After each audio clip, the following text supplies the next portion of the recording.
Musashi adalah seorang samurai dan ronin yang terkenal di Jepang pada abad pertengahan. Sejak umur 7 tahun, Musashi sudah ditinggal mati ayahnya, menyusul kemudian ibunya.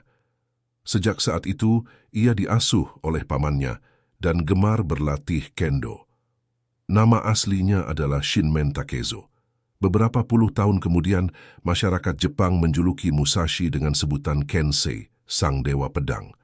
Julukan ini diberikan karena keahliannya menggunakan 2 pedang dalam setiap pertarungannya dengan samurai-samurai terkenal di Jepang. Suatu saat di Ichijoji, Musashi harus bertempur melawan 50 samurai dari perguruan bela diri terkenal di Jepang, dan Musashi berhasil menang. Sampai saat ini tempat itu dijadikan monumen oleh masyarakat Jepang.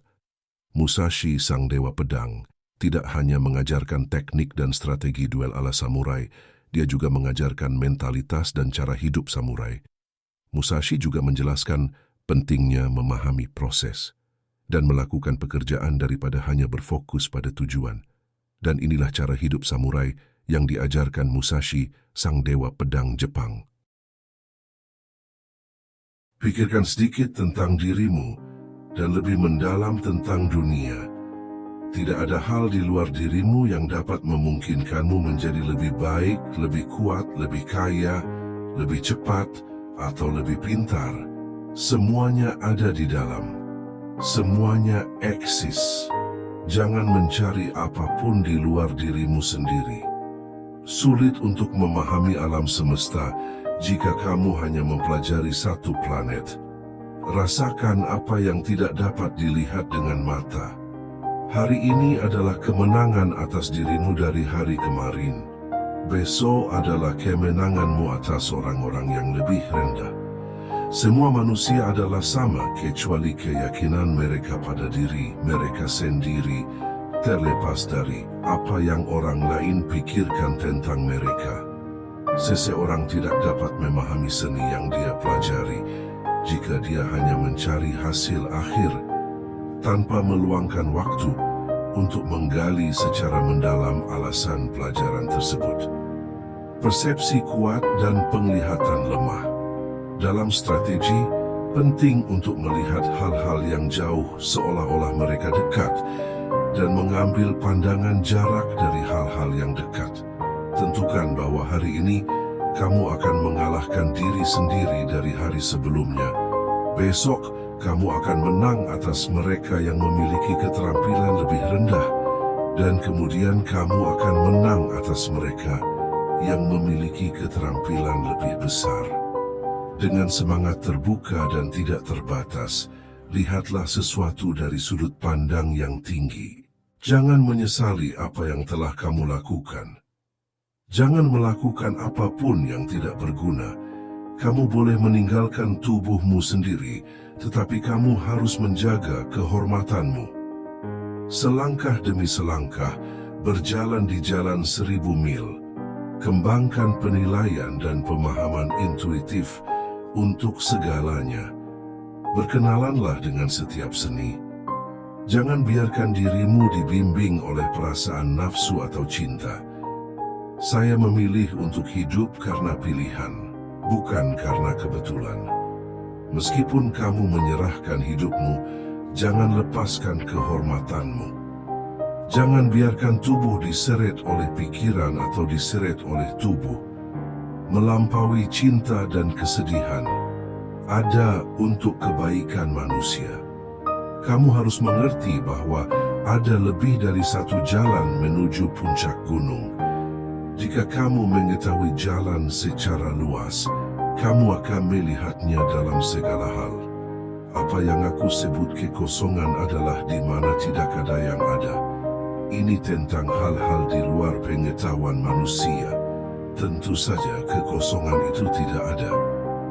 Dengan mengetahui apa yang ada, kamu dapat mengetahui apa yang tidak ada. Itulah kekosongan. Jika kamu tidak maju di jalan yang benar, sedikit putaran dalam pikiran bisa menjadi putaran besar. Ini harus direnungkan dengan baik. Yang penting adalah berpikir bahwa apapun yang kamu lakukan harus menjadi kesempatan untuk menebas. Kamu harus memeriksa ini dengan baik. Dikatakan bahwa pejuang adalah jalan ganda dari pena dan pedang, dan dia harus merasakan kedua jalan itu. Kalau tidak ada disiplin, bagaimana bisa ada realisasi yang sejati pada ideal? Kebenaran bukanlah apa yang kamu inginkan, itu adalah apa adanya, dan kamu harus tunduk pada kekuatannya atau hidup dalam kebohongan. Siapapun bisa menyerah, itu hal termudah di dunia untuk dilakukan. Tetapi untuk menyatukannya ketika orang lain akan mengerti jika Anda berantakan, itulah kekuatan sejati. 1000 hari pelajaran untuk disiplin, 10.000 hari pelajaran untuk dikuasai. Fudomyo ini yang namanya berarti Raja Kebijaksanaan tak tergoyahkan, dilambangkan dengan pedang untuk memotong ketidaktahuan kita dan tali untuk mengikat emosi kita. Dari satu hal, ketahuilah 10.000 hal. Dalam pertempuran, jika kamu membuat lawan kamu tersentak, kamu sudah menang. Kamu hanya bisa bertarung dengan caramu berlatih.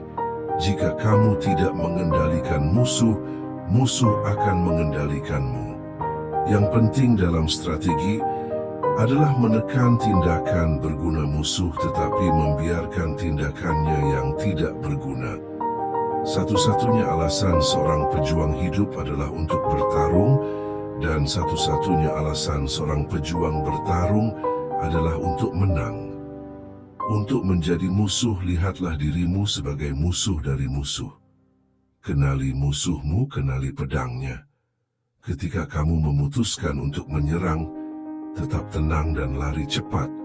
Mencegah musuh, serang dengan perasaan menghancurkan musuh secara terus-menerus dari awal hingga akhir.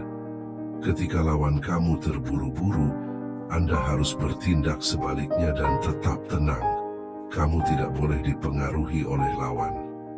Dalam strategi, penting untuk melihat hal-hal yang jauh seolah-olah mereka dekat dan mengambil pandangan yang jauh dari hal-hal yang dekat. Dalam strategi, perlu untuk memperlakukan pelatihan sebagai bagian dari kehidupan normal dengan semangat yang tidak berubah. Strategi yang tidak matang adalah penyebab kesedihan. Pelajari strategi selama bertahun-tahun dan raih semangat pejuang. Tujuan pelatihan hari ini adalah untuk mengalahkan pemahaman kemarin. Jalan yang menuju kebenaran dipenuhi dengan tubuh orang-orang bodoh.